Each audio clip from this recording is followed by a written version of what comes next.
ऐसा ज्ञान दिया कि वे सब के सब विरक्त वन में तप करने लगे, फिर घर को नहीं आए। तब दक्ष ने कन्या उत्पन्न करके सृष्टि को बढ़ाया और नारद जी को साप दिया कि तुम तो घड़ी से अधिक नहीं ठहर सकोगे। बस अब ऐसों को भी नारद जी ने भिखारी कर दिया, तो तुम क्या हो? भिखारी कर दिया। चित्रकेतु का घर नारद जी ने ही चौपट कर दिया और यही दशा हिरण्यकश्यप की भी थी।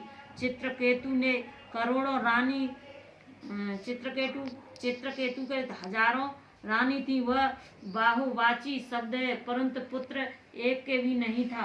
पीछे किसी मुनि ने आशीर्वाद से छोटी रानी के एक पुत्र उत्पन्न हुआ। तब वह बालक वर्ष दिन का हुआ। तब अन्याय रानियों ने उसको विष देकर मार डाला, कारण के राजा छोटी रानी को अधिक प्यार करते थे। तब वह उस मृत पुत्र को गोद में लेकर राजा विलाप करने लगा। तो उसी अवसर में नारद जी आकर राजा को ज्ञान उपदेश दिया, परंतु राजा को ज्ञान न हुआ। तब नारद जी ने उस बालक की आत्मा को बुलाकर उससे कहा, देखो राजा, तुम्हारे शरीर त्यागने से बहुत व्याकुल है, इसीलिए तुम शरीर बुलाकर उससे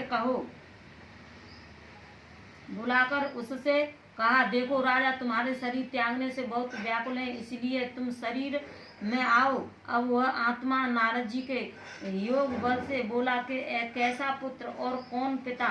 यह झूठा जंजाल है, संसार कर्म अनुसार है। सुनो, पहले जन्म में मैं भी राजा था। राज्य से विरक्त होकर वन में वास करने लगा।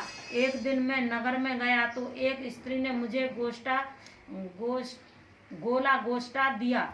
उसके भीतर चींटी थी। मैंने उसे अग्नि पर रखा, तब अग्नि के संयोग से सब चींटियां मर गईं। वही चींटियां यह तुम्हारी स्त्री हैं जिसने गोला गोष्ठा दिया। वही यहाँ मेरी माता है। मैंने उस पाप से इसके उदर में जन्म लिया है और इन चींटी रूप स्त्रियों ने आकर अपना बदला लिया है। यह कहकर वह बालक मर गया और चित्रकेतु राजा छोड़कर वन में तप करने के लिए चला गया।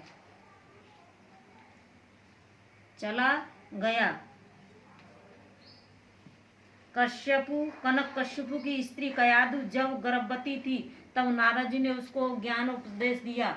सो गर्भ में ही प्रहलाद को ज्ञान उत्पन्न हुआ। उसी प्रहलाद के ज्ञान से विष्णु भगवान ने नरसिंह रूप धारण करके प्रहलाद का उद्धार कर हिरण्यकश्यपु को मार डाला। नारद जी के उपदेश से ही दैत्य कुल का नाश हुआ। नारद सिकजे सुने नर नारी, अवश्य भवन तज होय भिखारी।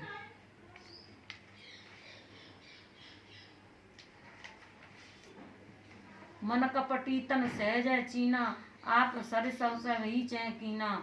जो स्त्री पुरुष नारद जी की शिक्षा सुनते हैं, निश्चय घर त्याग कर भिखारी हो जाते हैं। मैं मन में कपटी रूप से सज्जन वेश बनाए रहते हैं और अपने समानी सबको करना चाहते हैं। ते के वचन मान विश्वासा, तुम चाहो पर सहज उदासा। विष्णु निर्जिनकर निगुण निलज्ज, कुवेश कपाली, अकुल अगेह दिग्गवर व्याधि। उस कपटी नारद की बातों में विश्वास करके तुम स्वाभाविक उदासीन पद चाहती हो, जिसमें कोई श्रेष्ठ गुण नहीं। लज्जाहीन, बुरा वेश, कपाल हाथ में धारण करने वाले, कुल और घर से रहित दिग्गजवर अर्थात दिशा ही है, वस्त्र जिनके और शर्तों के गहने पहने हैं। कहो कवन सुख असवर पाए, भल भूले ठग के बोराए। पंच कहे से सती व्याही, पुनः डरे मरायन ताही। बताओ तो ऐसा वर पाने से क्या सुख है, ठगे बहकाने से अच्छा बहक गई हो। पंच कहते हैं कि शिव जी की सती ने विवाह किया, परंतु फिर उनको त्याग कर मरवा डाला। अब सुख सोवत सोच नहीं, भीख मांग बर खाए। सहज एकाके के भवन कहो, सहज एकाके के भवन कहो के नार खटाए। अब सुख से सोते हैं, कुछ सोच नहीं, संसार में भीख मांग कर खाते हैं।